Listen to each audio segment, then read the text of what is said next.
प्रणाम स्वामी जी। मेरा प्रश्न ये है कि जैसे कन्वर्सेशन में किसी से बात कर रहे होते हैं तो वहाँ पे फील करते हैं कि मैं गायब हो रहा है, लेकिन खुद से बात करते समय या खुद की प्रॉब्लम में खुद को सजेशन देते समय वैसा फील नहीं होता है। तो हम्म। मेरा सवाल ये है कि विजडम का डायरेक्शन इतना आउटवर्ड क्यों है? हम्म। विजडम का डायरेक्शन इतना आउटवर्ड क्यों है? साधक, कोई साधक यदि है और वह दूसरे से बात कर रहा है तो सारा कुछ फील होता है कि सेपरेशन है या ऐसा हो रहा है, इन्फ्लुएंस है, अलर्टनेस रहती है, बहुत सारी चीज़ें पता चलती हैं वहाँ पर, है ना। लेकिन जब हम अपने आप से चर्चा कर रहे होते हैं या अपने साथ हो रहे होते हैं तो वहाँ पर जो भी विकार है, सेपरेशन है, यह है, उतना इंटेंसिटी से फील नहीं होता है। साधक चाहता है कि हम सम्यक साक्षी हों, कि जो विकार हों हैं वो पूरे पूरे दिखें, पूरे इंटेंसिटी से दिखें। कोई इन्फ्लुएंस है उससे, वो कैसे काम कर रहे हैं, उनका मैकेनिज्म कैसे काम कर रहा है, पूरी इंटेंसिटी से वह दिखे, है ना। और जब हम बाहर ओरिएंटेड होते हैं तो ज़्यादा इंटेंसिटी से दिखते हैं। जब भीतर होते हैं, भीतर ओरिएंटेड रहते हैं, वहाँ पर भी तो चल ही रहा है ना कुछ कुछ, वहाँ पर भी विचार चल रहे, विकार चल रहे, कुछ चल रहे, लेकिन वह उस इंटेंसिटी से पता नहीं चलता जितना बाहर हम इंटरेक्ट हो रहे होते हैं तब पता चलता है ना। यही प्रश्न है ना, ऐसा क्यों? क्योंकि हमने अपना जीवन अब तक बहिर्मुख होकर के जिया है, एक्सट्रोवर्ट होकर के जिया है। बाहर हम जुड़े रहे, बाहर जो कुछ है हमारी धारणाएं काम करती रहीं। किसी व्यक्ति को देखा और हमारे पास कंप्लीट धारणा है, ये फलाना व्यक्ति है, ऐसा है, वैसा है, यह है, वह है। हमने किसी परिस्थिति को देखा, हमारी धारणा तुरंत बिल्कुल सेट हो जाती है, वहाँ पर रीसेट हो जाती है। कोई भी दृश्य देख रहे हैं, वृक्ष देख रहे हैं, पक्षी देख रहे हैं, हम पक्षी को देखते हैं और तुरंत जो है निर्णय करते हैं कि ये पक्षी है, ये फलाना पक्षी है, ये सुंदर पक्षी है, ये ऐसा पक्षी है।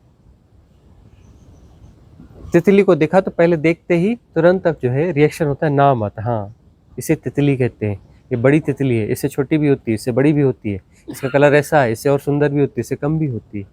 वो सबकॉन्शियस माइंड की अंतर्तहों में ये सारी चीज़ें फ्लोट होती रहती हैं, फ्लोट होती रहती हैं। बहुत ज़्यादा हम प्रतिक्रियावादी रहे हैं, लगातार प्रतिक्रिया देने का मैकेनिज्म हमारा काम करता रहा है, लगातार काम करता रहा है।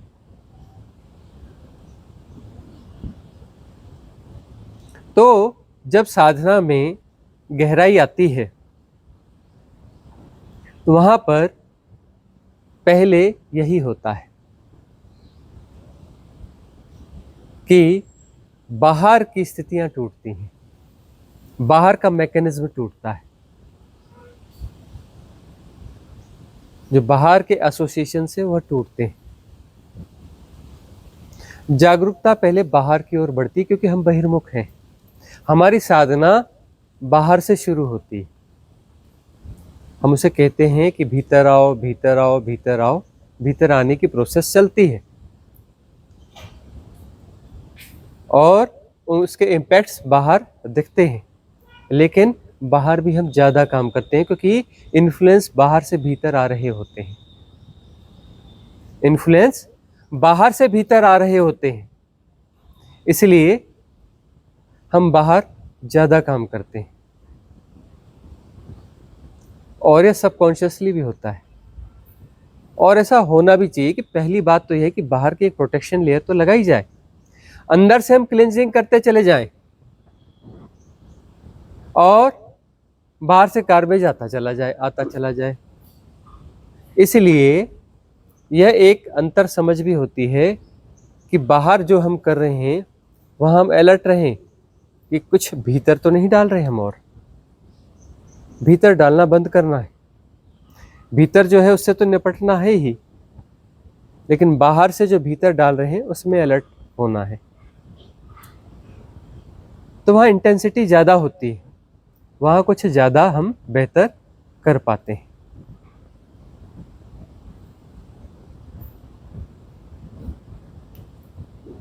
क्योंकि बाहर के इन्फ्लुएंस मल्टीपल है ना।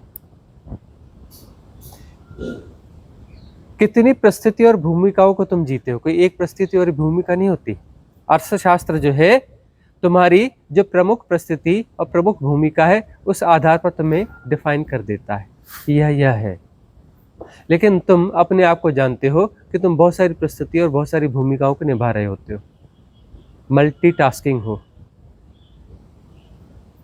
कुछ ऐसी परिस्थिति और भूमिकाएं हैं जो कि इकोनॉमी की दृष्टि से मूल्यवान नहीं है, हो सकता है समाज की दृष्टि से मूल्यवान हो, इकोनॉमी को क्या लेना देना। कुछ जो है राजनीति की दृष्टि से मूल्यवान है, बाकी को क्या लेना देना। कुछ तुम्हारे व्यक्तित्व और परिवार की दृष्टि से मूल्यवान हो, बाकी को क्या लेना देना। लेकिन जब अपने भीतर देखते हैं, सबको समझते हैं, तो हम बहुत सारी परिस्थिति और भूमिकाओं को निभा रहे होते हैं। तो इन्फ्लुएंस के आने के दरवाजे बहुत ज़्यादा हैं, वहाँ अलर्ट बहुत ज़्यादा रहना पड़ता है।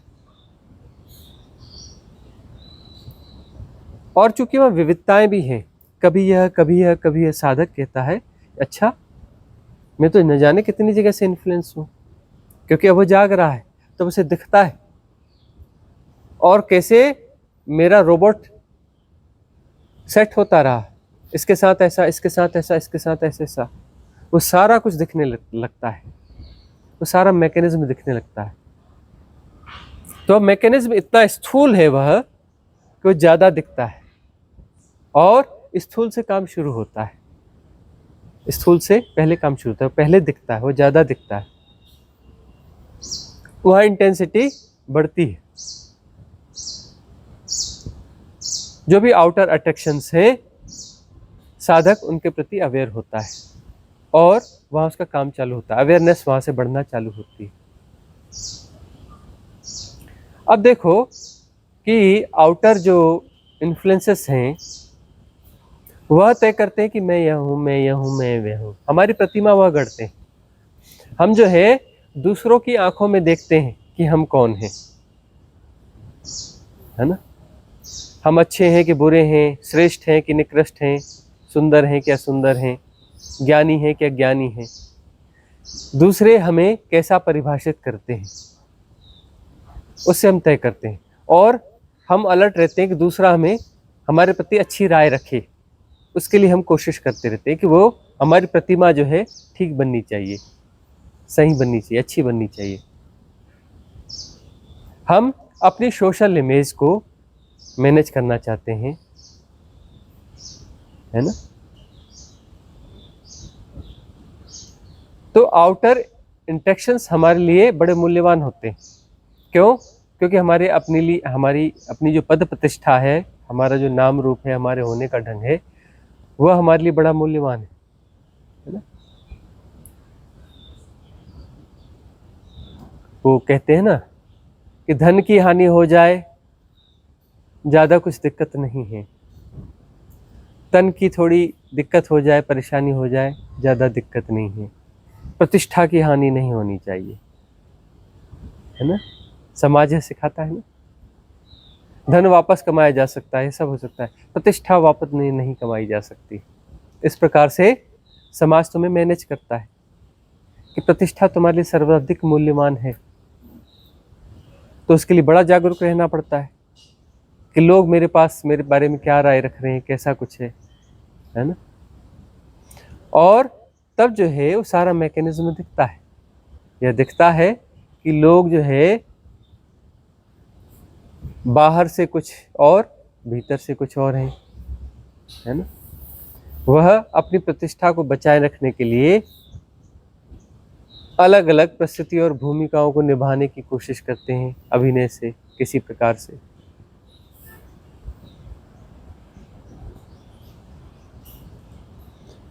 तो सारा सब कुछ दिखने लगता है जब, तो लगता है कि हाँ यह व्यर्थ है, अब यहाँ सजग रहना जरूरी है, इसे तोड़ना है, इस मैकेनिज्म को तोड़ना है। उसके लिए हमारी मन की सारी क्षमताएं वहाँ इन्वॉल्व रहती हैं, है ना। मन वहाँ एक्टिवेट रहता है, उसके प्रति अलर्ट रहता है। मन की अलर्टनेस नहीं है, वह जो उस ओरिएंटेड जो है, ओरिएंटेड अलर्टनेस जो है वह एक बेहोशी को ही बढ़ाती है। जो ओरिएंटेड अलर्टनेस है ना, वह बेहोशी को ही बढ़ाती है, हमारे अपने रियल होने के प्रति बेहोशी को बढ़ाती है। क्योंकि वह ओरिएंटेड अलर्टनेस है, तो वह जो है वह किसके प्रति सजग है? उस भ्रांत प्रतिमा के प्रति, हमारे उस भ्रांत व्यक्तित्व के प्रति उसकी अलर्टनेस है कि वह ऐसी बची रहनी चाहिए।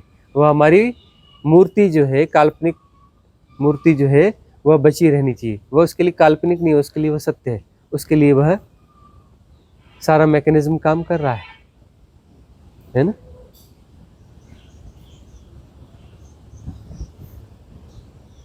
तो वह जब सब दिखने लगता है तब पता चलता है कि हम अपनी इल्यूजनरी बीइंग को बचाने के लिए सिर्फ काम कर रहे हैं, और बहुत सारे इन्फ्लुएंस है कि इसे बचाना जरूरी है। तो वहां पर ओरिएंटेड अलर्टनेस भी दिखने लगती है कि ओरिएंटेड अलर्टनेस है। तब एक अलग पक्ष खड़ा होता है, एक दृष्टा खड़ा होता है कि ये क्या चल रहा है, ये कौन सा संजाल है। वह दिखने लगता है और धीरे धीरे वह ढांचा टूटने लगता है। फिर दुनिया की फिक्र करना तुम बंद करते हो, इन्फ्लुएंस को महत्व देना कम कर देते हो। प्रतिष्ठा कम हो रही तो कहते कम हो जाए, क्या दिक्कत है। जबरदस्ती सबको नमस्कार कहना जरूरी है क्या? जबरदस्ती सबसे हालचाल लेना जरूरी है क्या? व्यर्थ की बहुत सारी चीजें करना जरूरी है क्या? सामाजिक बहुत सारे रिश्तेदारियां, संबंध निभाना जरूरी है क्या? व्यर्थता दिखने लगती साधक को, तो बहुत सारी दोस्तियां कम होती जाती हैं, रिश्तेदारियों में आना जाना कम होते जाता है। बहुत सारी वो ऐसे इंटरेक्शंस जो हमें लगता है गैर जरूरी हैं, वो कम होने लगते हैं। लेकिन पता कैसे चलेगा? जब वह इंटरेक्शन में हो और लगता है इंटरेक्शन को हम कंप्लीट कर रहे हैं, लेकिन इसके बगैर भी चल सकता था, भीतर पता चलता है इसके बगैर भी चल सकता है, तो गैर जरूरी है।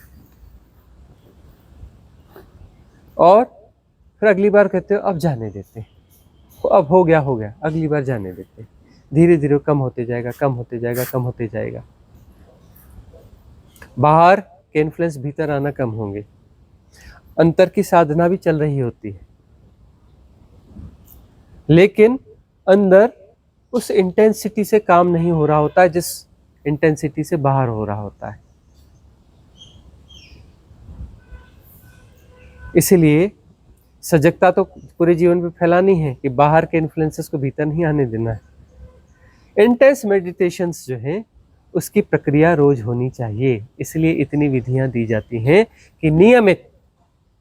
मन तुम्हारा बहुत होशियार है, बहुत कुछ कहेगा, अरे क्या जरूरत है इस ध्यान की, अरे हमारी तो स्थिति ऐसी है, हमारी स्थिति तो वैसी है, हमने तो यह कर लिया, हमने तो बहुत कर लिया, अरे गुरुजी वाली विधि की क्या जरूरत है, हम तो बस आंख कर बंद करके बैठ जाते, बात बन जाएगी। हमें किसी विधि की जरूरत नहीं है। वो कर ली गुरुजी की विधियां, गुरुजी की विधि लगा के बैठो। क्यों लगा के बैठो? हम तो ऐसे भी बैठ सकते हैं। बहुत सारे साधक ऐसा करते हैं, बोले हम तो बस बैठ जाते हैं, आंख बंद करके हम बैठ जाते हैं, कभी भी मौका मिला बैठ जाते हैं, विधि को अप्लाई नहीं करते। विधि को अप्लाई करना जरूरी है ना। 21 दिन तक किसी विधि को पकड़ो, कम से कम करो, उसके बाद समझ में आता है इसको 90 डेज करो, और उसके बाद लगता है कि बदलना है तो अगली विधि को बदलो, प्रयोग मिलाते रहो। 2 या हो सके तो 2 विधियां करो, एक क्षमा याचना मंगल कामना की ध्यान विधि साथ में एड ऑन कर लो। क्यों कहते हैं सब? क्योंकि भीतर जो है, भीतर की क्लिंजिंग थोड़ी मुश्किल जाती है। बाहर की सजगता में तुम कुछ कुछ करना चालू कर देते हो, उसके परिणाम भी अच्छे आते हैं। भीतर का आसान नहीं होता है। तुम कह लोगे नहीं हो जाएगा, हो तो जाएगा, कितने जन्म में होगा, हो तो जाएगा, हम स्वीकार है, में हो जाएगा, लेकिन कितने जन्म में, है ना? हम कह रहे इसी जन्म में,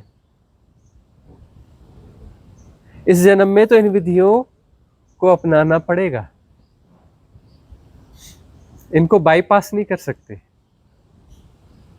और बहुत सारी विधियां हैं, वो भी काम करेंगी, पर सवाल है कितने जन्म, कितने जन्म। हम नहीं कह रहे कि विधियां काम नहीं करती, करती हैं, लेकिन कितने जन्म में पूरा काम कर पाएंगी। अरे भाई, आज की एरा के हिसाब से जो सबसे प्रासंगिक हैं, अस्तित्व विधियां दे रहा है, इस निमित्त के माध्यम से दे रहा है, लेकिन दे तो वही रहा है ना, है ना? अब वो वीआईपी विधियां नहीं है कि बैकग्राउंड में बड़ा शानदार म्यूजिक चल रहा है, फिर यह हो रहा है, बड़ी सुंदर फोटोग्राफी है, बड़ी सुंदर आवाज में बड़े बड़े अच्छे से प्रेजेंटेशन है, क्या वॉइस आती है, क्या ऐसा होता है, वह सब नहीं है। और वह विधियां भी काम करती हैं, यह विधि भी काम करती है। थोड़ी सजगता हो, श्रद्धा हो, तो पता चलेगा कि कौन सी विधि कैसा काम करती है, कितना काम करती है। इसलिए हम कहते हैं इन विधियों को अप्लाई करो। वह विधियां ज्यादा काम करती महसूस होती हैं, बड़ा अच्छा लगता है ना? इन विधियों को करने के बाद उदीर्णा पड़ जाती है, कभी अच्छा लगता है थोड़ा सा, फिर अगले दिन गड़बड़ हो जाती है, उदीर्णा चालू हो जाती है, सपने बढ़ जाते हैं, विचार बढ़ जाते हैं, विचलन बढ़ जाता है, हलचल हो जाती है। नहीं, वो वाली विधि ठीक है, चलेगा ना, 2 4 5 जन्म लग जाएंगे, 7 जन्म लग जाएंगे, है ना? अब ये विधियां कैसी हैं? अगला जन्म मूर्ख हो, गधे हो, अगला जन्म लोगे?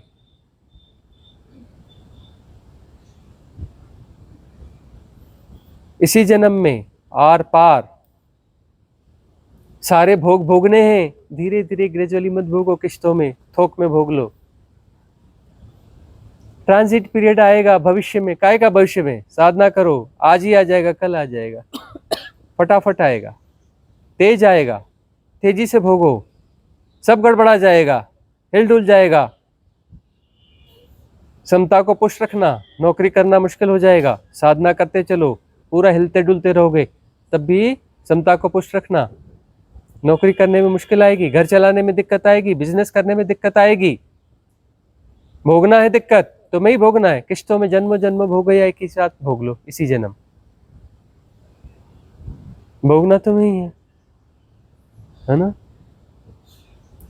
तटस्थता से भोगो ना, समता पूर्वक भोगो ना, भोगना तो पड़ेगा,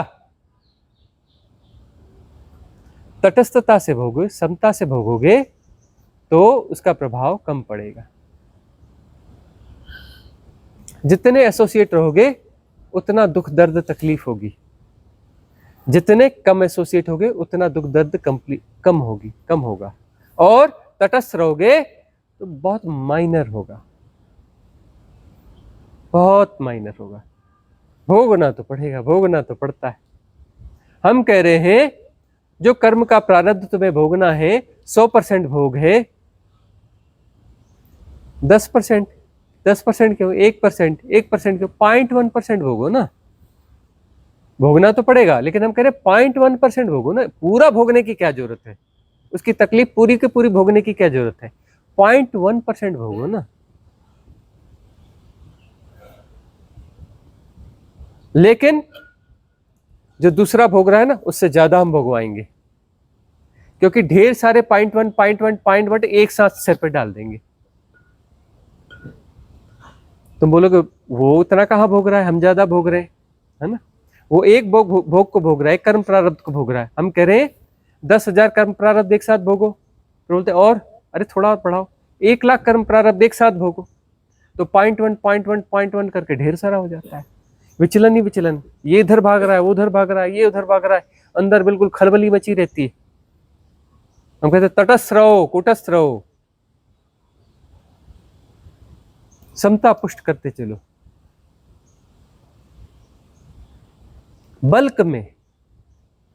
बल्क में भोग पूरे करने हैं, है ना। लेकिन 0.01 देशना को ठीक से एब्जॉर्ब होने देना ठीक से, तभी हो पाएगा। चलो गुरुजी ने कहा है तो कर लेते हैं, करना जरूर, कोशिश करना गहन श्रद्धा भाव से उतरना उसमें। काहे 0.01 भोगते हो भाई, 0.001% भोगो ना, लेकिन ट्रांजिट पीरियड और बढ़ाएगा। शुरुआत में ही हम तुम्हारे पर फेंक देंगे, बोले 10 लाख कर्म भोग एक साथ भोगो।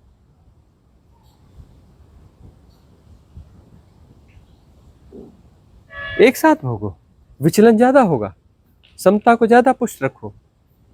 क्लिंजिंग जल्दी करो, बहुत लंबी क्यू है, भोगों की कर्म प्रारब्ध की बड़ी लंबी क्यू है, लाखों करोड़ों हैं भीतर इंतजार कर रहे हैं।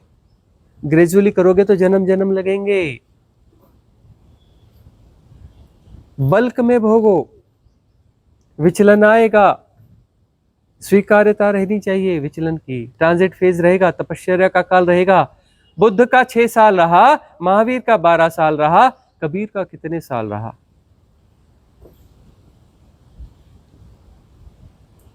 ओशो का 21 साल रहा, 21 ईयर्स बर्थ से।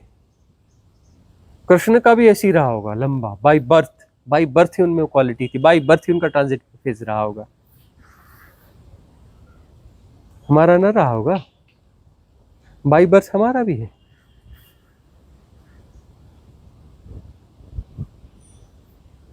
छब्बीस साल ट्रांजिट फेज, 26 ईयर्स।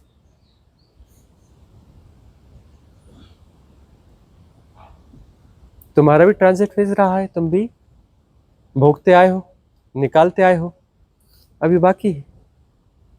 हम कह रहे ट्रांजिट फेज का ड्यूरेशन हम कम कर देते हैं, इंटेंसिटी हम बढ़ा देते हैं, उसका ड्यूरेशन कम कर देते हैं, इंटेंसिटी बढ़ा देते हैं। समता को पुष्ट रखना, नहीं तो लड़खड़ा जाओगे, छोड़ जाओगे, भाग जाओगे, है ना, साधना छोड़ दोगे, किंतु परंतु करने लगोगे। समता को पुष्ट रखना, देशना को भीतर उतरने देना, तभी समता पुष्ट होगी। नियमित सुनना, मिस नहीं करना।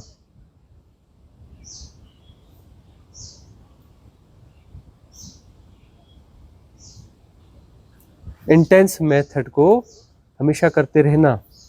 तुम्हारा मन कहेगा इससे अच्छी विधि तो वो है, कितनी वीआईपी विधि है, कितना बड़ा कैमरा, महंगे कैमरे से शूट किया गया है, कितने महंगे वाले जो है म्यूजिक लगाए गए हैं उसमें, है ना, साउंड सिस्टम से, कितना वेल ऑर्गेनाइज है, कितने बढ़िया करोड़ों के मंच से हुआ है, कितना बढ़िया उसका जो है एडिट और फलाना करके प्रेजेंटेशन है, वो वाला कर लेते हैं, कर लो। कौन सी जल्दी है ना, कौन सी जल्दी है? कभी न कभी तो कर्म भोग पूरे हो ही जाएंगे ना, किसी न किसी जन्म में तो पूरे हो जाएंगे ना, वहां दिक्कत भी नहीं होती, ट्रांजिट फेज भी नहीं आते, हल्के फुल्के आते हैं, है ना। ये वाले गुरुजी का कुछ भी करो, अंदर से हिलना डुलना चालू हो जाता है, और करो और ज्यादा हिलता डुलता है, खतरनाक, पागल कर देंगे ये। अरे हम कह रहे काहे एसोसिएट होते हो, पागलपन को देखो ना, तुम काहे पागल हो रहे हो, पागलपन को चलने दो ना, तुम काहे एसोसिएट होते हो, एसोसिएट होगे तो पागल ना बनोगे। दूर से जानते रहो ना, पागलपन तो भीतर है ही, तुम्हें पता नहीं था ना तुम पागल हो, पता नहीं था तुम्हें, अरे हद दर्जे के बड़े पागल हो तुम, पूरा पागलपन निकल के आता है। हम कहते हैं फटाफट निकालो पागलपन, वो पागलपन को निकलने दो, लेकिन हम कह रहे पागलपन को निकलने दो, तुम काहे जोड़ते हो उसके साथ में, दूर से देखो ना पागलपन को, निकलने दो ना पागलपन को, साफ होने दो ना, उसका जुड़ते काहे हो।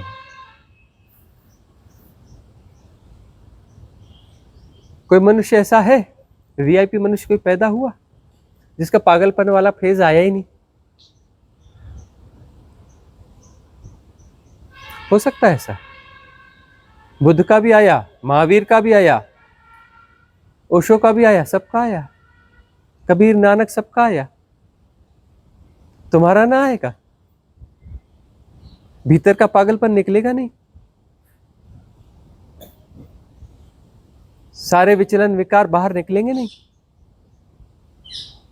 तुम्हारे अंदर बहुत गार्बेज भरा हुआ नहीं है? बस बुद्ध महावीर के अंदर था, कृष्ण कबीर के भीतर था, तुम्हारे भीतर नहीं होगा। उनके भीतर था तो तुम्हारे भीतर भी है। तटस्थ रहना है, कूटस्थ रहना है, विधियों को नियमित अप्लाई करना है ना।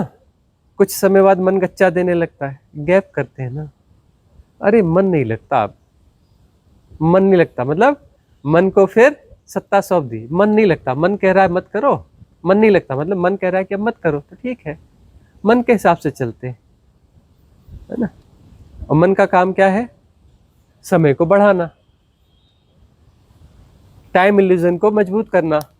एक्सेस किसको दे दिया? मन को दे दिया। अब मन नहीं करता है, गुरुजी अब मन नहीं करता, साधना विधि इंटेंस मेडिटेशन का, ठीक है, मन नहीं करता तो मन को सत्ता दे दो, है ना। हम राम राम कर लेते हैं, गुरुजी हट गए, मन जी बैठ गए, गुरुजी हट गए, उसकी जगह मन जी बैठ गए। अब मन जी के हिसाब से चलेगा, अब गुरुजी के हिसाब से नहीं चलेगा, है ना। अब मन जी अपने हिसाब से चलाएंगे। तो देखना है कि गुरुजी को बैठने देना है उधर कि मन जी को बैठने देना है, गुरुजी के हिसाब से करना है कि मन जी के हिसाब से करना है ना। गुरुजी बोलेंगे टाइम फैक्टर को तोड़ो, अभी और यहीं, अरे काहे पोस्टपोन कर रहे हो, काहे लंबा रहे हो। मन जी बोलेंगे अरे कौन सी जल्दी है यार, अरे आराम से, इत्मीनान से, अगला जन्म भी हो जाए तो कौन सी बुराई है अगला जन्म लेने में, बहुत सारे जन्म हो जाएंगे तो चलेगा ना, है ना। तो गुरु जी तो खतरनाक है, ठीक बोलते हैं कि उसके बाद तुम रहोगे नहीं, बचेगा नहीं कुछ, तो क्या करना है ऐसा, है ना, जब हम ही ना रहेंगे तो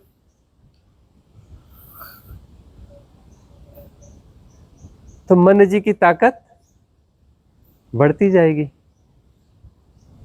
गुरु जी गायब होते जाएंगे, मन जी मजबूत होते जाएंगे।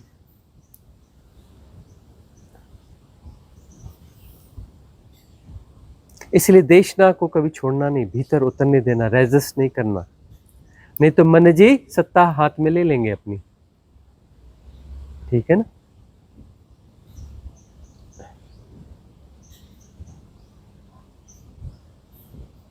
साधना को पूरे जीवन पे फैलाना है ताकि आउटर जो इंट्रैक्शंस हैं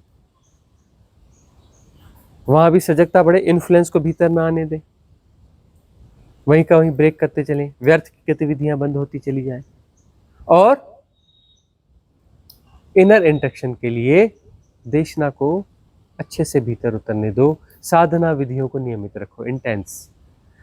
मन जी बहुत कुछ बोलते रहेंगे, उसके बावजूद साधना नहीं छोड़ना, मन जी के झांसे में नहीं आना,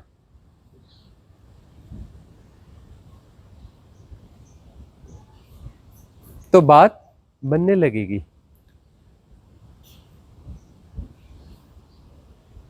नियमित चाहिए और परिपूर्णता से चाहिए,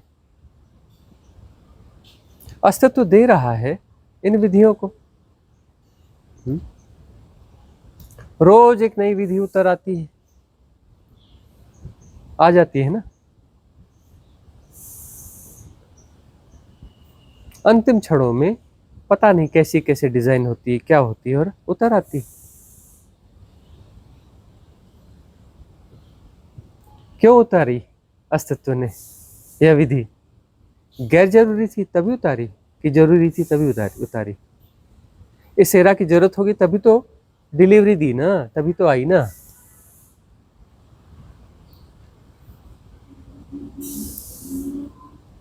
इक्कीस दिन तक ईमानदारी से करो तब पता चलेगा ईमानदारी से कि उसके रिजल्ट्स आते हैं कि नहीं आते हैं।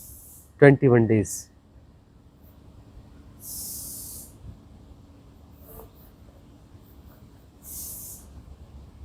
तो भीतर मन जी गड़बड़ करते रहते हैं, तो मन जी के हाथ से एक्सेस लेते चलो, भीतर भी होता चलेगा। मन जी के हाथ से प्रॉपर एक्सेस विड्रा नहीं किया है, एक्सेस विड्रा करो तो भीतर भी सब कुछ बहुत अच्छे से होने लगेगा। भीतर की क्लींजिंग अच्छे से होने लगेगी, भीतर की सजगता अच्छे से बढ़ने लगेगी।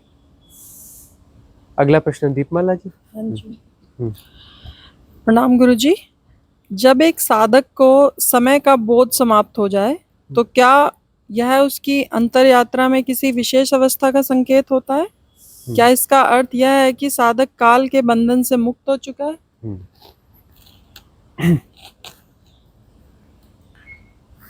साधना हमारी ठीक जा रही है कि नहीं जा रही है, कैसे पहचाने?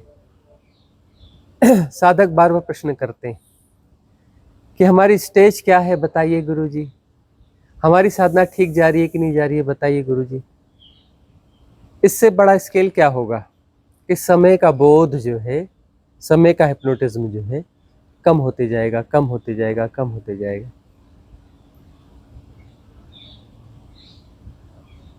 कोई व्यक्ति बहुत हड़बड़ा रहा है, इसका मतलब क्या है?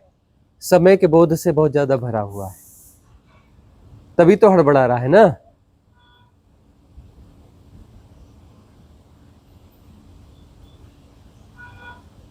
तो वो हड़बड़ाना जो है ये बताता है कि समय का हिप्नोटिज्म चला रहा है, कठपुतली की तरह नचा रहा है। समय का बोध कम होगा, रिलैक्स रहोगे, काम होंगे, घटेंगे, हैपनिंग होगी, प्रतिसंवेदन होगा, लेकिन सहजता से होगा। समय का बोध कम है तो सहजता बढ़ती जाएगी, समय का बोध ज्यादा है तो असहजता बढ़ती जाएगी। समय से ज्यादा ग्रसित हो तो असहज जीवन होगा, समय से कम ग्रसित हो तो सहजता बनी रहेगी। परम सहज अवस्था मतलब टाइम इल्यूजन के पार, एकदम सहज हो तो टाइम इल्यूजन के पार।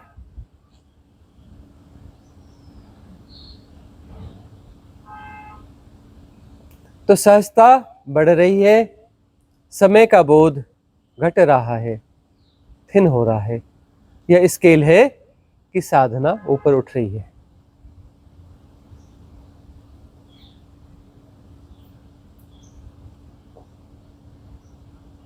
छोटी छोटी समस्या मतलब छोटे दायरे की समस्या में बहुत ज्यादा परेशान करती हैं।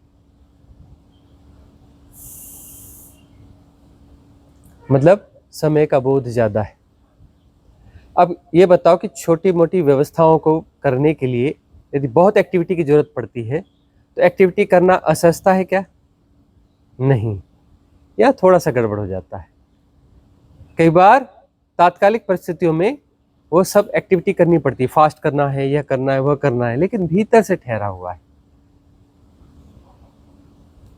वहां के हिसाब से जो अनुकूलता है प्रतिसंवेदन से वह घटेगा, लेकिन भीतर से ठहराव होना चाहिए।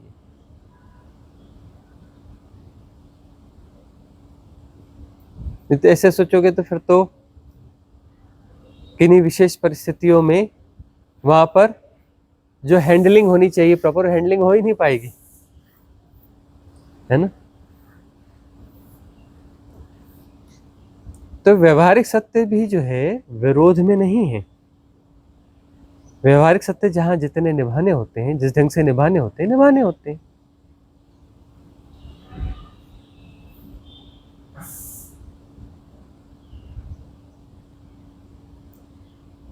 उससे कोई रिग्रेट क्रिएट नहीं करना होता है,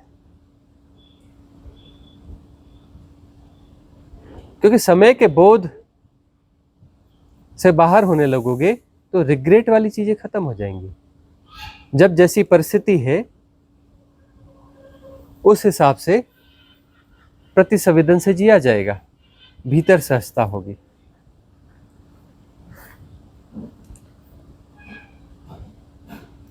जब व्यवहारिक सत्यों के हिसाब से किसी गतिविधि की जरूरत नहीं है तो तुम रिलैक्स रहोगे, गतिविधि विहीन रहोगे, बस इत्मीनान।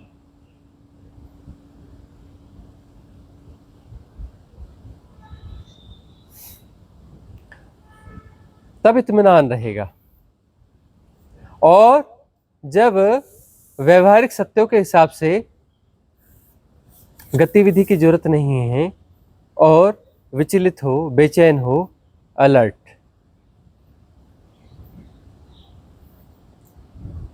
वहां पर रिलैक्स क्यों नहीं हो? वहां रिलैक्स होना चाहिए। रिलैक्स हो तो समय का बोध नहीं है। और व्यवहारिक सत्य में वहां पर एक्टिवेशन है, बहुत कुछ किया जा रहा है, भीतर ठहरा हुआ है, वहां भी समय के बोध से बाहर हो, है ना। सजगता प्रखरता में रहती है। युद्ध में है कृष्ण, कृष्ण युद्ध में है। युद्ध में कितना एक्टिव रहने की जरूरत पड़ती है? रिलैक्सली युद्ध लड़ते हैं। हाँ जी, देखते हैं, अच्छा तलवार चला रहा है क्या? हाँ देखते हैं, क्या करना पड़ेगा? रोकना पड़ेगा क्या? तब तक तो तलवार काम कर चुकी होगी, हैं? वह प्रति संवेदन से सब घटेगा। फिजिकल मूवमेंट वह फास्ट होंगे, भीतर से ठहराव होगा। और जिस जगह पर फिजिकल मूवमेंट की जरूरत नहीं है, फिजिकल मूवमेंट नहीं होंगे और भीतर से ठहराव होगा। भीतर का ठहराव सब जगह रहेगा। मूवमेंट्स बाहर के व्यवहारिक सत्यों के हिसाब से तय होंगे।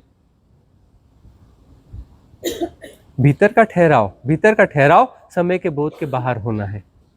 नहीं तो फिर हम कहते हैं नहीं नहीं नहीं, ये अभी इतना फास्ट काम कर रहे हैं, ये कर रहे हैं, मतलब ये समय के बोध को ज्यादा जी रहे हैं, क्योंकि हम गलत परिभाषा, रॉन्ग इंटरप्रिटेशन के लिए बिल्कुल तैयार ही रहते हैं।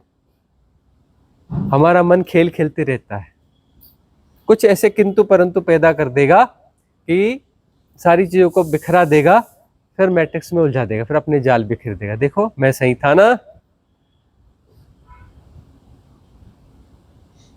तो व्यवहारिक सत्यों के हिसाब से जब जैसी जरूरत हो, अब युद्ध हो जाए, डिजास्टर हो जाए, तो तुम बोलोगे नहीं, धीरे धीरे बोलेंगे जी। तब जरूरत पड़ेगी चीख के बोलना पड़ेगा, हट जाओ वहां से, बच उधर, इधर दौड़, ये उठाओ, जल्दी करो, करना पड़ेगा ना, डिजास्टर आ रहा है।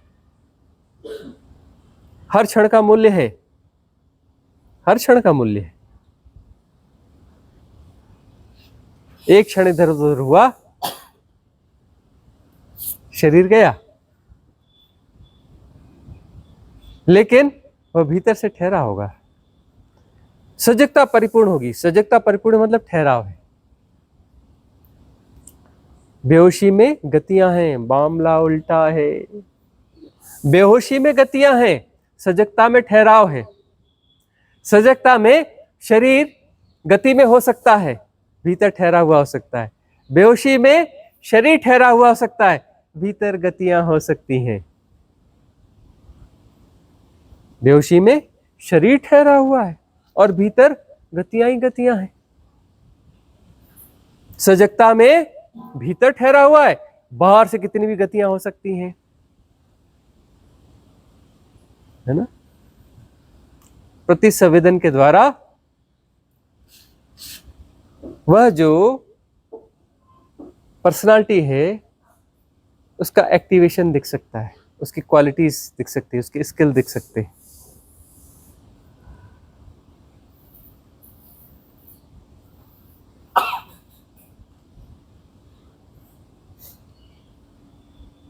तो समय का बोध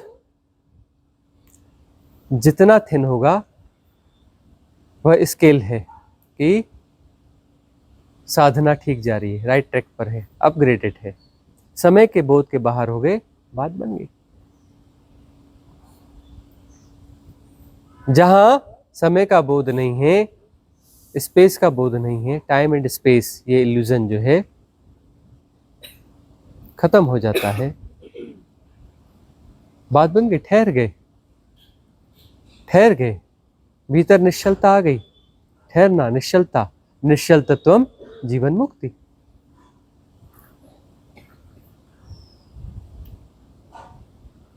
समय भविष्य पैदा करता है, गति पैदा करता है, विचलन पैदा करता है। समय नहीं है तो टाइम स्पेस जब नहीं है, कोई लक्ष्य नहीं है, कोई गति नहीं है, कोई ओरिएंटेशन नहीं है, ठहराव है, निश्चल तत्व। निश्चल तत्व जो है सब जान रहा है, सारी गतियों को जान रहा है, शरीर की गतियों को भी जानेगा, प्रति संवेदन को जानेगा, हवाओं को जान रहा है। हवाएं बह रही हैं, बह रही हैं मतलब हवाएं क्या विचलित हैं क्या? हवाएं बह रही हैं, बड़ी विचलित हवाएं हैं। अरे सब हो रहा है, सब हो रहा है।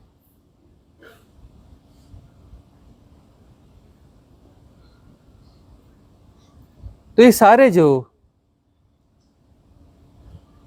बाहर के मूवमेंट्स हैं इससे तय नहीं होता, भीतर के स्थैर्य से तय होता है। भीतर का स्थैर्य है तो वहां समय नहीं है। समय अंदर का विचलन है, बाहर की गतियों से समय तय नहीं होता। समय का इल्यूजन भीतर है।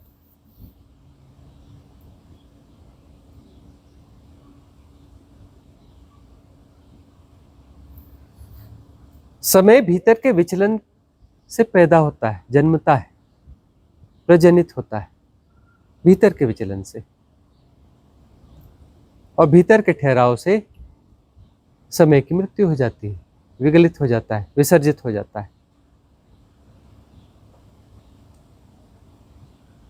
समय का बोध घटता जाए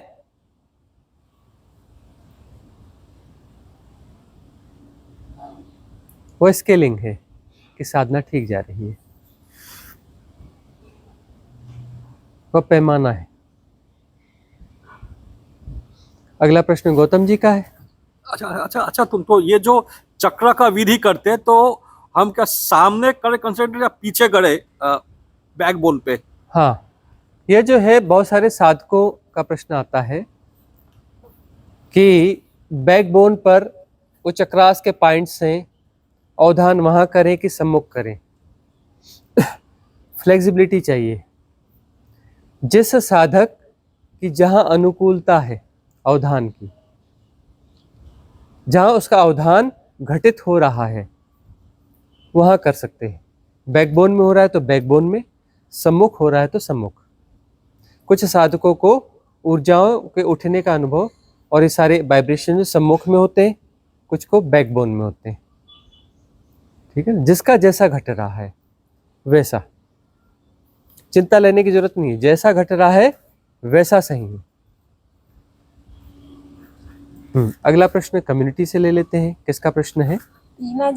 टीना जी का प्रश्न है। प्रणाम स्वामी जी, जब हम शरीर नहीं है और उसके साथ कोई एसोसिएशन या अटैचमेंट नहीं रखना चाहते हैं तो हम इतना काम क्यों करते हैं कि शरीर पर इतना काम क्यों करते हैं? शरीर पर आयुर्वेदा, योगा, डाइट, ये भी एक काम किस्म का अटैचमेंट ही हुआ ना। और हम इस शरीर को हेल्थी और इतनी लंबी जिंदगी क्यों देना चाहते हैं? कृपया करके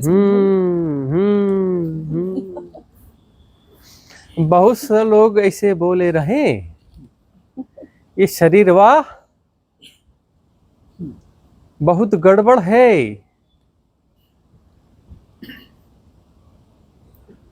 इसको जो है ना यही गड़बड़ करता है, इसकी ऐसी की तैसी, इसको हम ठिकाने लगा देंगे, कोढ़ा लेके मारेंगे इसको। देखा, अपने आप को कोढ़ा मारते हैं, बहुत गड़बड़ करता है ना। इसको कांटों में भी लिटा देंगे, है ना। बहुत गड़बड़ करता है, गर्मी में धूप में बिठा लेंगे, तेरी ऐसी की तैसी। तू तो है, हम तो शरीर है ही नहीं, है ना, हम तो शरीर है ही नहीं। ये साला हमको यही फंसाया है, इसको हम वाट लगा देंगे। बोले ठंड में बर्फ पड़ रही है, बर्फ में नंगे होके बैठेंगे, पता चल जाएगा तेरे को। कमबख्त, तू नहीं तो फंसाया है हमको। बाल नोच के निकालेंगे, कैश लुंच करेंगे।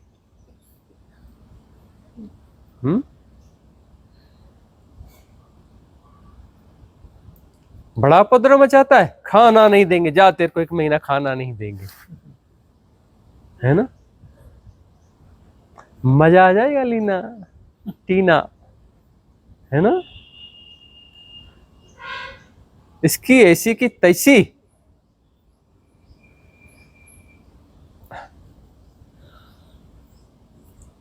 शरीर को किसने चुना था? तुमने ही चुना था ना, ख्याल नहीं है तुम्हें? चुना तो तुम नहीं था। शरीर छोड़ के गए, फिर शरीर ढूंढा। अरे दुश्मन था तो काहे ढूंढा भाई? शरीर जब दुश्मन था तो काहे ढूंढा? शरीर क्या है? टूल है, इंस्ट्रूमेंट है ना। तो वो जो है, हम लाए हैं ट्रैक्टर, खेती करेंगे। क्या चलाया? चल फेंक दे उधर ट्रैक्टर को। उसको जो है आयल देना, हट, उसकी ऐसी की तैसी क्यों आयल देंगे उसको। और उसका वो करवाना है क्या, ओवरऑलिंग करानी है, क्या बोलते हैं उसको, सर्विसिंग करानी है, वो करवाते हैं। नहीं नहीं, ट्रैक्टर के साथ ऐसा मोह पालना जरूरी है क्या? अपना काम करने आए, काम करेगा, खरीद के लाए हैं, इसका मतलब उसकी सेवा करते रहेंगे? बिल्कुल नहीं करना सेवा, बस रगड़ो उसको। कितने दिन तक रगड़ोगे बाबू?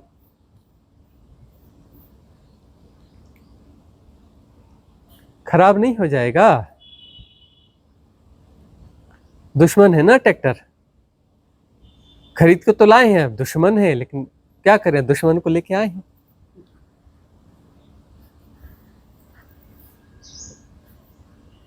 दुश्मन है शरीर, हाँ। शरीर से दुश्मनी क्यों होना चाहिए? कितने लोग शरीर से दुश्मनी करते हैं साधना के नाम पर, देखा नहीं? कितना सताते हैं शरीर को, हाँ? कितना सताते हैं, क्या बोलते हैं, मैसोचिस्ट, है ना। कितना सताते, शरीर के दुश्मन। काहे शरीर से दुश्मनी कर रहे भैया?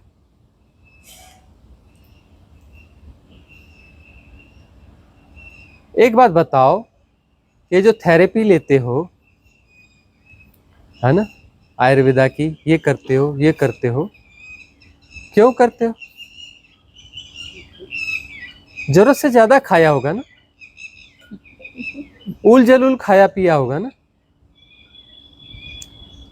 है ना। शरीर बोलता है मुझे थोड़ा सा भोजन दो,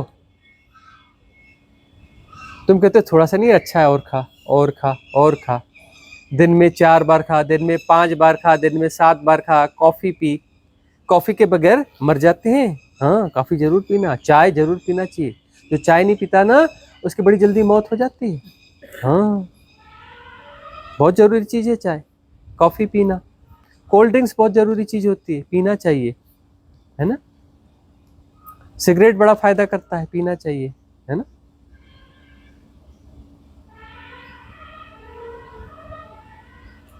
शरीर को चलाने के लिए जरूरी है ना। और दिन में 5-10 बार तो खाना ही चाहिए। एक खाना खाया, वो उसके हजम होने के पहले दूसरा खाना डाल देना चाहिए, समझदारी का काम है। शरीर को कंफ्यूज करना चाहिए, साला बहुत उछलता है ना, ले तेरी ऐसी की तैसी, एक खाना तूने पचाया नहीं, दूसरा काम डाल दिया। वो गड़गड़ाता है, अरे मुझे माफ करो, मेरे पास एंजाइम नहीं है, एंजाइम तो मेरे इसमें इन्वॉल्व है, नया एंजाइम कहाँ से लाऊंगा, एनर्जी नहीं है मेरे पास, पूरी एनर्जी इसमें लगी हुई है, इसको पचाने में लगी है, दूसरी एनर्जी कहाँ से लाऊंगा, उसको पचाना चालू करूंगा तो ये सड़ने लगेगा, अरे प्लीज प्लीज। बोल तेरी ऐसी की तैसी, हालत तू तो दुश्मन है, हम तेरा ख्याल रखेंगे।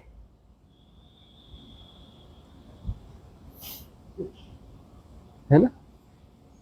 तो शरीर को बराबर खूब ठूस ठूस के बार बार खिलाना चाहिए, है ना? चाय कॉफी कोल्ड ड्रिंक्स दुनिया भर की चीजें देनी चाहिए, और योगा थेरेपी बिल्कुल नहीं करनी चाहिए, है ना? बीमार पड़े तो दवाई भी नहीं देना चाहिए, है ना? बिल्कुल ख्याल नहीं रखना शरीर का, दुश्मन है, दुश्मन का कोई ख्याल रखता है? हैं?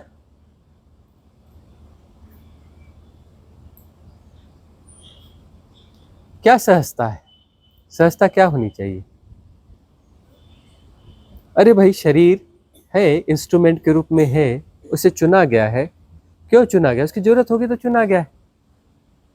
यह जन्म जो है, जन्म लिया गया है, जन्म मृत्यु से पार होने के लिए जन्म लिया गया है, जन्म मृत्यु के साइकिल से पार होने के लिए शरीर को धारण किया गया, यह जन्म लिया गया है। सेपरेशन को विड्रा करने के लिए सेपरेशन को चुना गया है एज ए इंस्ट्रूमेंट, यह सेपरेशन को हमने चुना है। और फिर जानेंगे कि यह शरीर मैं नहीं हूं, भीतर का मन मैं नहीं हूं। पहले शरीर को चुना, फिर शरीर की माया में फंस गया कि मैं शरीर हूं। इसको तोड़ेंगे तब पता चलेगा अरे मन असली चीज थी, कि मैं मन नहीं हूं, धारणाएं नहीं हूं। उस मन और धारणा नहीं तो जन्म लिया था, मैं यह नहीं हूं, भाव नहीं हूं, यह भी नहीं हूं, यह भी नहीं हूं।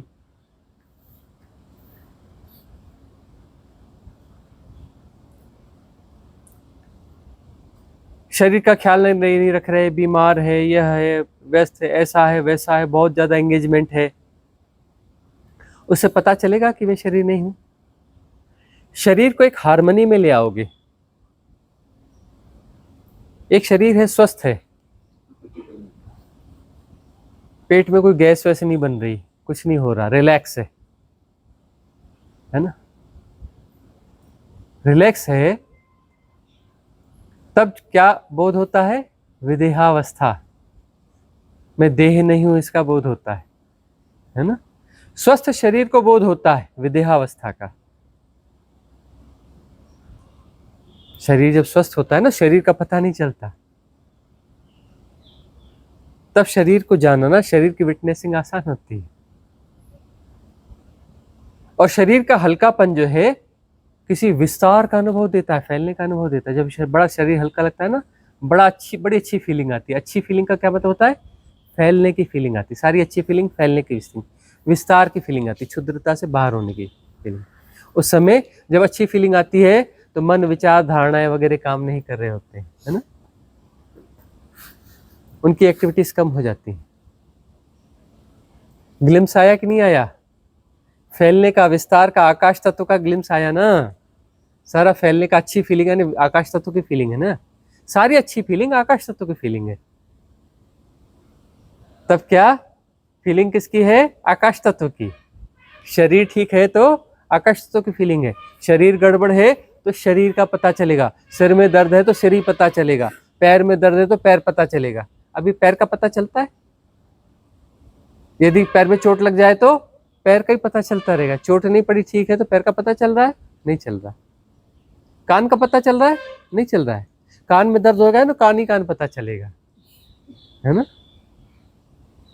शरीर स्वस्थ है तो शरीर का पता नहीं चलेगा। विदेहावस्था, है ना? रिलैक्स, विदेहावस्था का पता चलेगा तो अच्छी फीलिंग आएगी, मतलब फैलने की फीलिंग आएगी। मतलब शरीर में इन्वॉल्व नहीं हो रहे हो तो चेतना फैलेगी। अभी चेतना कहाँ लगी? कान में प्रॉब्लम है, और इधर कुछ हो रहा है, अरे ये है, अरे पेट में गैस बन रही, अरे गुड़गुड़ हो रहा है, अरे खाना नहीं पचा, अरे रिलैक्सनेस नहीं लग रही, अरे ऐसा है, अरे वैसा है। चेतना फालतू के काम कर रही है।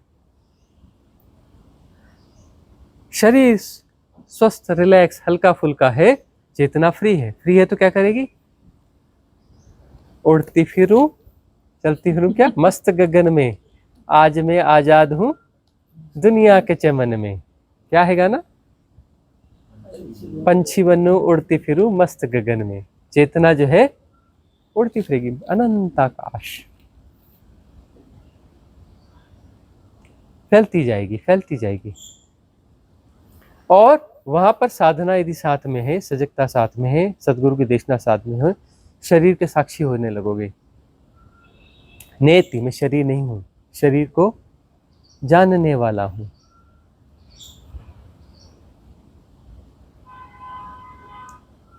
उस रिलैक्सनेस में धारणाओं की भी क्लींजिंग कर लोगे, विचार मुक्त अवस्था रहेगी।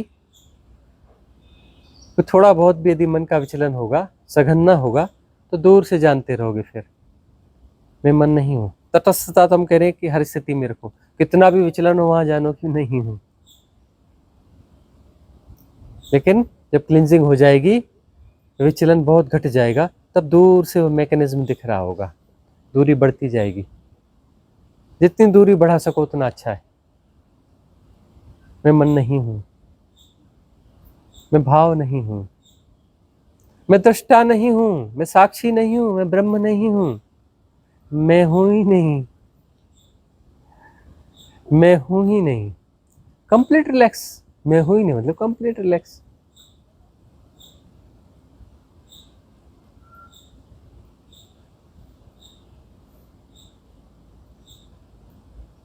शरीर की दुश्मनी करना है ना, बहुत सारे सेंटर है, पहुंच जाना। बोलेंगे एक टांग पे खड़े हो जाओ, है ना, सिर के बल खड़े हो जाओ, इसकी ऐसी तैसी शरीर की ठीक करते इसको।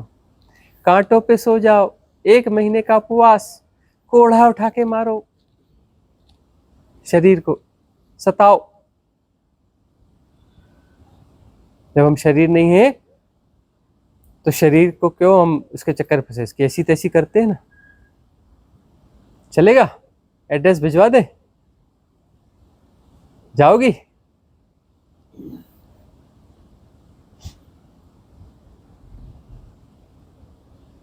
जब प्रेमपूर्ण होना है तो शरीर के प्रति भी तो प्रेमपूर्ण होना है ना।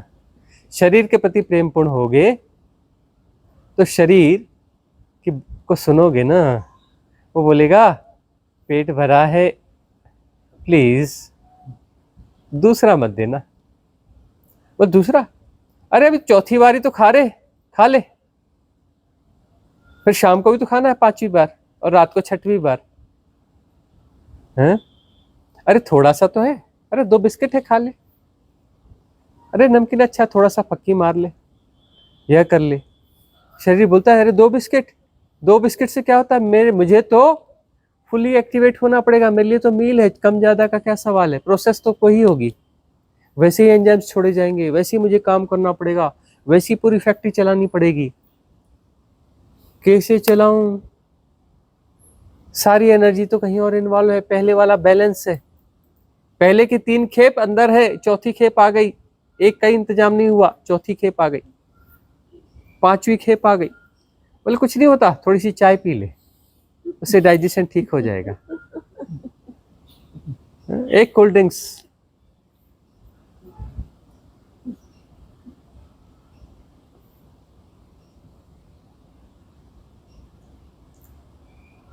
प्रेम, मैत्री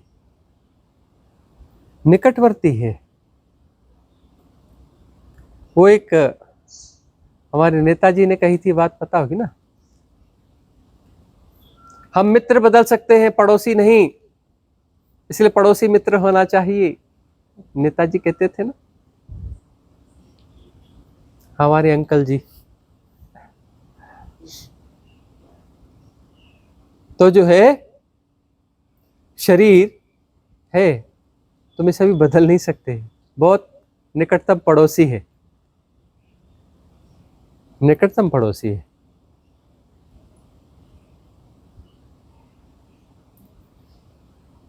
इसको क्यों बदलना, अब है उससे दोस्ती करो ना, दोस्ती करोगे तो अच्छे से रहोगे ना, दोस्त काम आएगा ना, दोस्त बनाओ तो काम आएगा। शरीर से दोस्ती रखो, दुश्मनी के चक्कर में मत पड़ो, प्रेम की भाषा सीखो। एक आध प्रश्न और ले लेते हैं, आखिरी प्रश्न। आदित्य सिंह जी का प्रश्न है, अगर कोई किसी चीज को लेकर कोई सलाह मांगता है तब एक साधक को क्या करना चाहिए, और इस वजह से एक साधक की फसावट कैसे हो सकती है, इस पर मार्गदर्शन करें गुरुजी। कोई सलाह मांग रहा है तो सलाह कौन सी मांग रहा है? कोई इकोनॉमी का एक्सपर्ट है, उससे एक अपने बिजनेस और इकोनॉमी की सलाह मांग रहे हैं तो ठीक बात है। कोई डॉक्टर है, चिकित्सक है, उससे सलाह मांग रहे हो चिकित्सा से, शरीर की चिकित्सा से संबंधित, तो ठीक है। तो जो जिसका एक्सपर्ट है वो उसकी सलाह दे रहा है तो ठीक है, और वो एक्सपर्ट नहीं है और सलाह दे रहा है तो गलत है। मांगने वाले को भी सोचना चाहिए कि यह मांगने योग्य है कि नहीं, यह इसकी क्षमता में है या नहीं, और देने वाले को भी सोचना चाहिए, ईमानदार होना चाहिए, सलाह मुझसे मांगी गई है, मेरी काबिलियत है या नहीं, काबिलियत है तो मैं दूं, यदि मेरी काबिलियत है तो देने में कोई बुराई नहीं, और नहीं है तो जो आउटलाइनिंग्स है, आउटलाइनिंग से वो बारे में बता दो कि आउटलाइनिंग से डीप में हमें नहीं पता, बाकी अपने हिसाब से समझ लेना। खासतौर पे ऐसे प्रश्न बहुत सारे इसलिए भी आते हैं कि गुरुजी वो जो है, दूसरे लोग पूछते हैं क्या करती हो, कौन सा ध्यान, कौन सा क्या, तो गुरुजी क्या बताएं इनको हम कहते हैं आउटलाइनिंग से बताओ, बता दो भाई यह चैनल है, ये सुन लेना, ये ध्यान की विधियां हैं, ये कर लेना, हम भी यही करते, तुम भी यही करना, आउटलाइनिंग्स। और कुछ समस्या हो तो पूछना, आउटलाइनिंग से हम बता देंगे, ज्यादा कुछ होगा तो क्वेश्चन भेज देना, ये ग्रुप है ना। और जब जहां जितना हमें लगता है कि हम बता सकते हैं उतनी आउटलाइनिंग से बता देना, उतनी चीजें बता देना, वहां तक बता देना। बाकी जिस क्षेत्र की बात हो, चाहे इकोनॉमी हो, चाहे बहुत वो अनुभवी लोग रहते हैं ना, 25 साल से शादी की हुई है, 30 साल से शादी की हुई है, तो उनसे गृहस्थी के बारे में राय ले लेना चाहिए कि ऐसा झगड़ा हो तो उसकी रेमेडी क्या होती है ना। घर वाले से ये टेंशन चल रही है तो कैसा करना है ना। तो अनुभवी है तो अनुभवी से सलाह लेने की कोई बुराई होती नहीं। तो जिसकी जैसी स्किल हो, लेकिन देख लेना कि वह उसका मैनेजमेंट ठीक है कि नहीं। 25 साल से शादीशुदा है लेकिन उसका मैनेजमेंट ठीक है कि नहीं। 25 साल से ही वो गड़बड़ चल रहे हैं तो वो तो गड़बड़ ही सुझाव दे देंगे ना।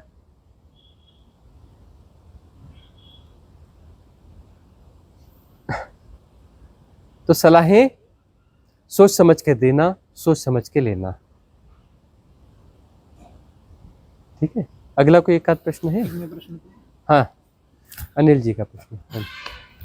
मेरा प्रश्न ये है गुरुजी कि जैसे हम संसार में रहते हैं, हाँ, उसको संसार को जिया और उसके बाद हमने साधना काल शुरू किया। साधना काल शुरू किया, संसार में थे तब कोई शरीर की समस्या नहीं थी, दिक्कत नहीं थी। लेकिन साधना काल शुरू करने के बाद हमारा फिजिकल कोई प्रॉब्लम आता है। जैसा कि मैं मेरा बताऊं तो मेरा L4 L5 में डिस्क बल्ज की समस्या है। वो MRI करवाया तो उसमें डिस्क बल्जिंग है, वो 2 साल से है। फिर मैंने वो बॉडी एंड माइंड बैलेंसिंग किया और आपका वो दूसरा वाला ध्यान है इसका छोटा सा जो 18 मिनट का, वो मैं कर रहा हूँ। तो उससे सेल्फ हीलिंग वाला, तो उससे मैं मुझे काफी राहत भी मिली है। तो इससे अभी मैं बैठा हूँ तो बॉडी में पेन तो है लेकिन मुझे उसका एहसास नहीं होता, मैं बैठ सकता हूँ। तो वो डिटैचमेंट है। तो ये साधना करने से और ये डिटैचमेंट होता है और ये कर्मों का हिसाब रहता है कि जैसे हम संसार में तब तो कोई प्रॉब्लम नहीं थी, लेकिन जैसे साधना शुरू हुई तो ये बॉडी में गंभीर बीमारियां या कुछ आना शुरू हो जाता है। तो ये हमारे कर्म कटते हैं कि क्या है, कृपया मार्गदर्शन करें। रामकृष्ण परमहंस को कैंसर हो गया, महर्षि रमण को कैंसर हो गया।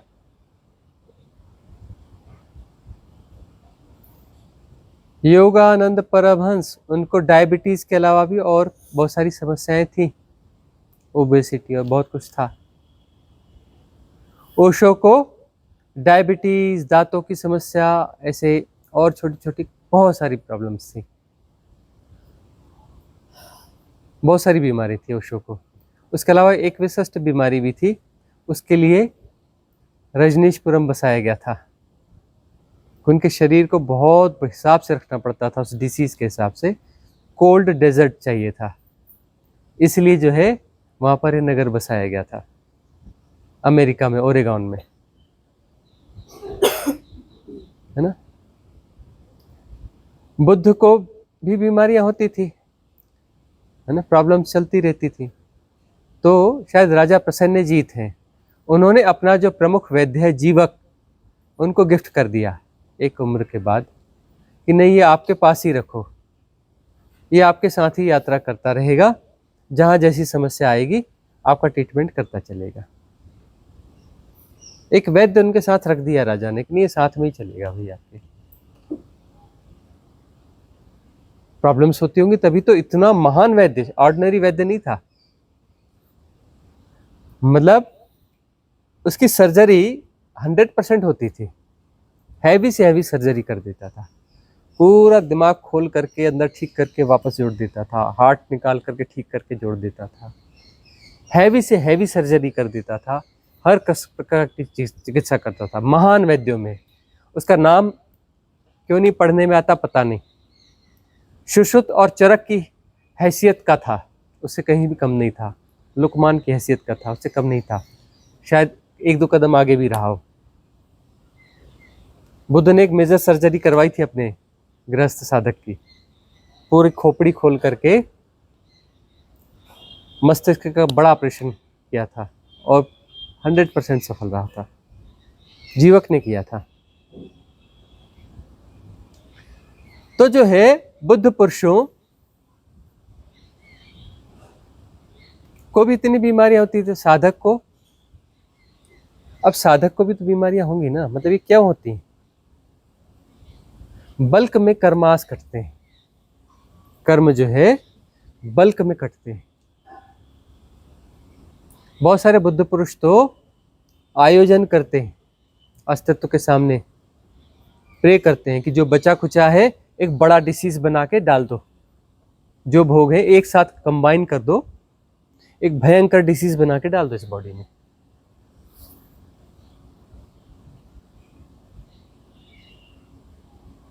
सारे भोग कट जाए। तो ये चीजें होती हैं। तो क्या ओशो कोई हीलिंग्स नहीं लेते थे? लेते थे ना। क्या थेरेपिस्ट नहीं थे? रखे थे ना, थेरेपिस्ट उनके आसपास रहते थे। क्या डॉक्टर नहीं था? डॉक्टर उनके पास ही रहता था, वहीं रहता था। डॉक्टर रहता था, थेरेपिस्ट रहते थे, हीलिंग्स चलती थी, एवरीडे चलती थी ना, रोज सेशंस होते थे ना। दांतों की समस्या इतनी ज्यादा थी कि रोज 2-2 सेशन होते थे उनके दांतों के, एवरीडे, रोज। इतना मेजर प्रॉब्लम था दांत का कि कभी कभी नहीं, एवरीडे चलता था उनका दांतों का।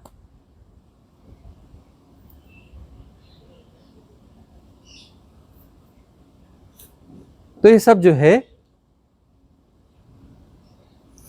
एक व्यवस्था है कर्मों को काटने की। तो सेल्फ हीलिंग वगैरह लेते चलो और सब करते चलो। आयुर्वेद का भी प्रयोग करना ही चाहिए, है ना। अभी अब जैसा भी है इस तरह दृष्टि से भी देखते हैं, लेकिन ऐसे भी देखते हैं ना सामान्यतः कि ये वाली समस्याएं बहुत बढ़ रही हैं, हड्डी से जनित, है ना।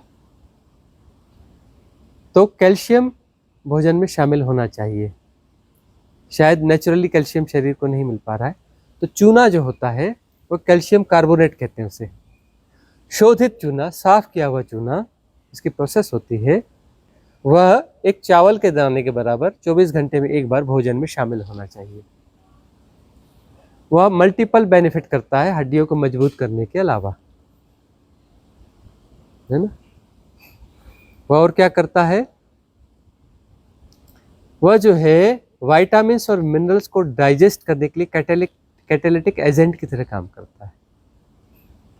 उसको खाने से विटामिन, और नहीं तो विटामिन खाते रहो डाइजेस्ट तो होते नहीं, मिनरल्स डाइजेस्ट होते नहीं, लोग खाते हैं निकाल देते हैं, बोले हमने खाया, खाने से क्या होता है, डाइजेस्ट हुआ।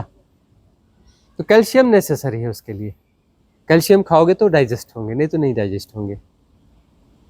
और नेचुरली चूना मिलता है और शुद्ध कैल्शियम है उसमें, कैल्शियम कार्बोनेट, उसको शोधित करके ले लो, बहुत बेनिफिशियल है, लेते रहना चाहिए।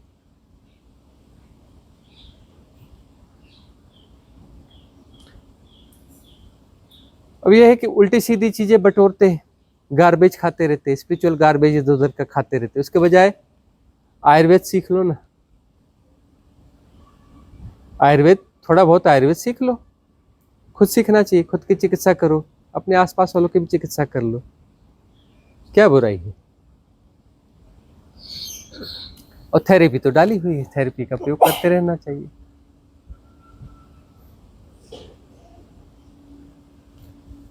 तो आज की सभा यहाँ समाप्त करेंगे, मंगल कामना करेंगे। भवतु सब मंगलम,